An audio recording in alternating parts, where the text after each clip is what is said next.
l'Agence française de développement considère le Forum du Club du Sahel et de l'Afrique de l'Ouest comme une institution particulièrement adaptée pour accompagner les pays de la région et les PTF sur la voie d'un renouveau en matière de développement dans ces zones. Ce dernier point est important.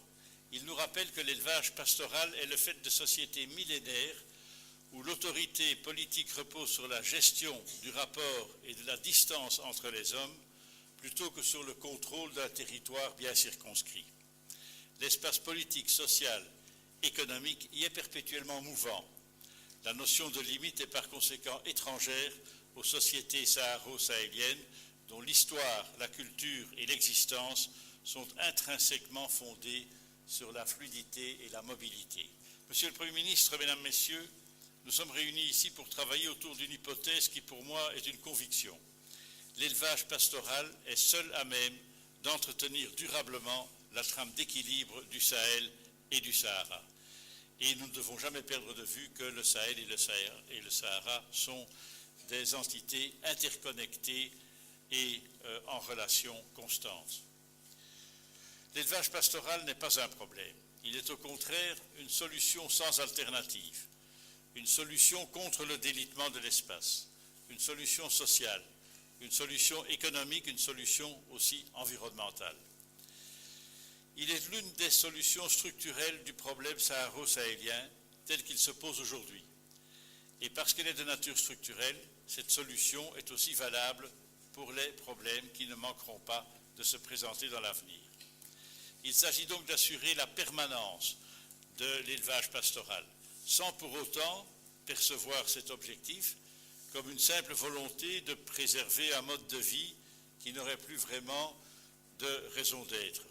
Il faut au contraire lui donner les moyens de continuer à faire ce qu'il fait depuis des millénaires, c'est-à-dire s'adapter et se moderniser aux réalités changeantes. S'il y a 40 ans, lors de la grande sécheresse de 1973, l'attention mondiale s'était déjà portée sur le Sahel et avait permis, au-delà de l'expression de la solidarité internationale, la mise en place d'institutions telles que le Comité interétat de lutte contre la sécheresse dans le Sahel, le Club du Sahel et de l'Afrique de l'Ouest, de mécanismes de concertation tels que le RPCA, le réseau de prévention des crises alimentaires, et la charte sur laquelle il est adossé.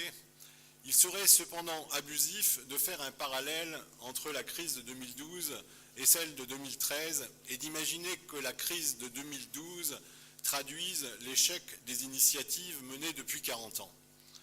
Au contraire, les crises alimentaires qui se sont succédées au Sahel au cours de la dernière décennie, on a quand même eu 6 crises sur les 10 dernières années, 6 crises alimentaires, démontrent que la nature des crises a changé.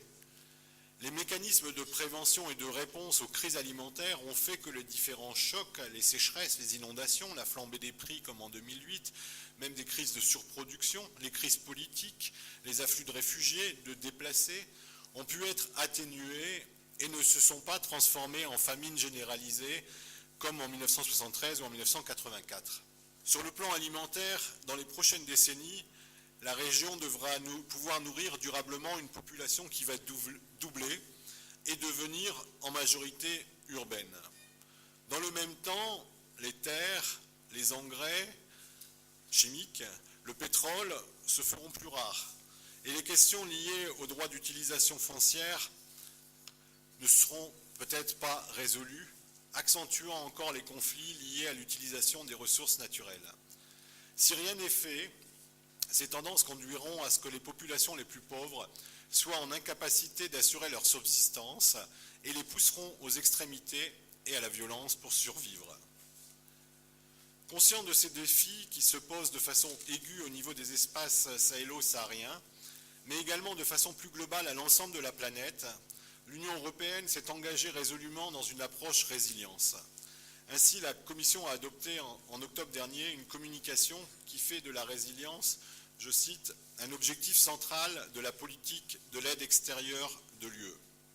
L'Alliance Agir, avec tous ses partenaires, a l'ambition de répondre aux besoins de court terme, mais également de soutenir cette résilience durable, respectueuse de l'environnement, et qui permettra à l'Afrique de l'Ouest de faire face à ses défis démographiques, économiques et sociaux au profit de ses 300 millions d'habitants.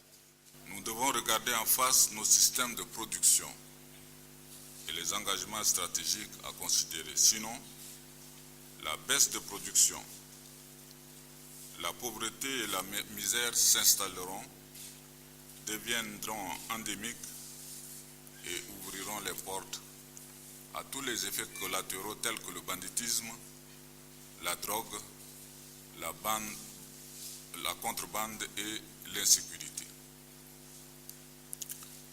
Mesdames et messieurs, dans un contexte dominé par un agenda sécuritaire de court terme, il est très opportun de considérer le développement durable de ces régions comme la première ligne de défense contre l'insécurité.